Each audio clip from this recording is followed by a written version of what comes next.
दोस्तों, क्या आपने सोचा है कि भगवान शिव को भोलेनाथ ही क्यों कहा जाता है? क्या शिव सिर्फ एक देवता है या जीवन जीने की एक अवस्था?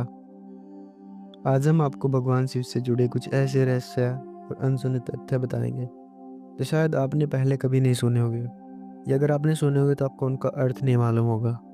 तो आज जानते हैं कि उनका अर्थ क्या है।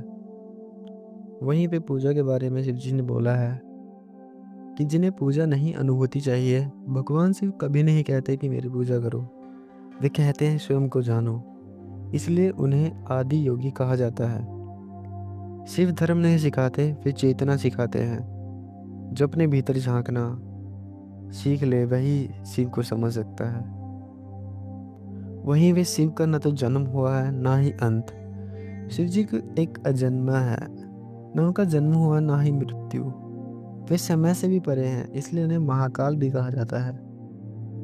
जहाँ हर एक चीज समय पर अधीन है, वहाँ शिव स्वयं समय के स्वामी हैं। तीसरी आंख की अगर हम वहीं पे बात करें, क्योंकि हमने बहुत सी कहानी और किस्से सुने हैं कि भगवान शिव ने अगर तीसरी आंख खोल दी तो दुनिया सर्वनाश हो जाएगा। तो तीसरी आंख है जो विनाश नहीं बल्कि जागरूकता का एक चिन्ह है। अधिकतर लोग मानते हैं कि शिव की तीसरी आंख क्रोध का प्रतीक है, लेकिन सच्चाई यह बिल्कुल भी नहीं है। तीसरी आंख मतलब अज्ञान के अंत का प्रतीक। जब व्यक्ति सत्य को देख लेता है तो झूठ अपने आप जल जाता है। तो उसका प्रतीक ही यही है, उसका मतलब ही यही है। शिव सबसे बड़े गृहस्थ योगी हैं। शिव कैलाश पर रहते हैं, पत्नी पार्वती, पुत्र गणेश और कार्तिकेय के साथ। फिर भी वे पूर्ण वैरागी हैं। तो शिव जी का यही चीज़ मतलब हमें सबको यही सिखाता है कि परिवार में रहते हुए भी मोह से मुक्त रहा जा सकता है। इसमें कोई कठिनाई या कोई दुविधा वाली बात नहीं है। मतलब ये इतनी कठिन अवस्था तो होती है, माना कि, पर ये किया जा सकता है। भस्म का गहरा रहस्य। शिव अपने शरीर पर भस्म लगाते हैं, क्यों? क्योंकि भस्म याद दिलाती है कि यह शरीर नश्वर है। आज जो समुंदर है, कल वह राख बन जाएगा।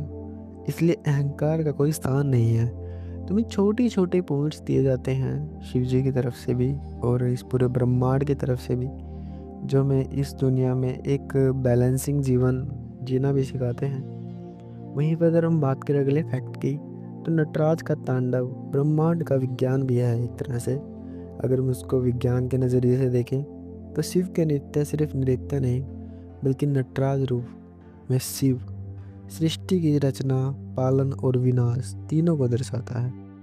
यह एक कॉस्मिक साइंस है जिसे आज भी वैज्ञानिक समझने की कोशिश कर रहे हैं, लेकिन उनकी समझ में बिल्कुल भी ये चीज़ नहीं आई है कि ये किस चीज़ का प्रतीक है और किस चीज़ के उदाहरण के लिए ये सब चीज़ें करी जा रही हैं। शिव जी का एक अर्ध रूप भी आपने देखा होगा। पुरुष और स्त्री अलग अलग नहीं, एक दूसरे के पूरक हैं। शक्ति के बिना शिव की शक्ति भी बहुत कम है, वहीं पे शक्ति के बिना शिव भी सब समान है। जीवन में संतुलन ही सच्चा योग है।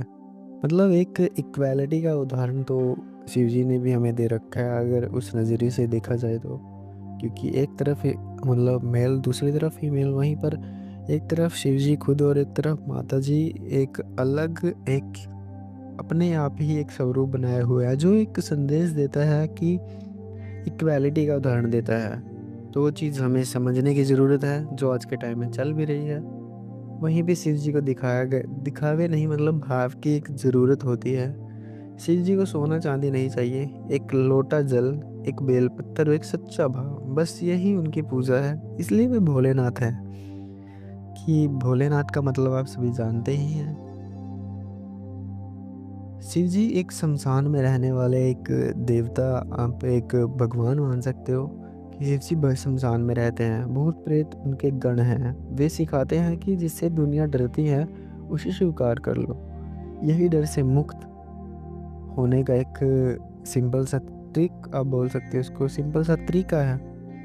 और वहीं पर आप अगर इस परमात्मा से जुड़ रहे हो तो इन सब चीज़ों से मतलब ही आपका नहीं रहता। तो जो उन्हें पसंद है वो आपको ही पसंद होगा। और लास्ट में जो इसका कंक्लूज़न है, लास्ट में जो इस वीडियो का निष्कर्ष है, इन सभी फैक्ट्स के आधार पर जो भी वीडियो स्क्रिप्ट बनाई थी, तो उसमें पूरे के पूरे फैक्ट नोटेड किए गए सबसे पहले। वहीं पे कंक्लूज़न यही है कि भगवान शिव कोई साधारण भगवान नहीं है। वे एक जीवन दर्शन है, जहाँ अहंकार नहीं, जहाँ डर नहीं, सिर्फ़ एक सत्य की एक आवाज़ दी गई है। अगर आप जी भी शिव जी को समझने में थोड़ी-सी आपको इच्छा जागृत हुई है, तो हम दूसरी वीडियो में आपके लिए इस टॉपिक पर लेकर आ सकते हैं।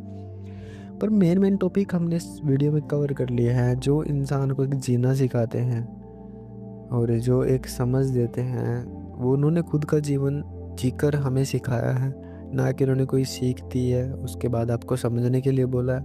उन्होंने पहले खुद पर ये चीज़ें अप्लाई करी है, खुद ही वैराग्य का जीवन जी के अब हम सबको दिखाया है। तो इन सब चीज़ों से हमने सीख लेनी है, ना कि किसी दिखावे, किसी बनावटी चीज़ों या किसी से बैर द्वेष की भावना रखनी है। सभी को एक साथ जीने का हक भी है और एक साथ जीने में ही मज़ा है। तो अगर वीडियो अच्छी लगी, वीडियो को लाइक और चैनल को सब्सक्राइब ज़रूर कर लेना। और हमारी एक वेबसाइट पे द अर्निंग इंजन 1.com के नाम से आप वहाँ पर जाकर भाई विज़िट कर सकते हो और आर्टिकल वगैरह पढ़ सकते हो। तो मिलते हैं नेक्स्ट वीडियो में, तब तक के लिए गुड बाय।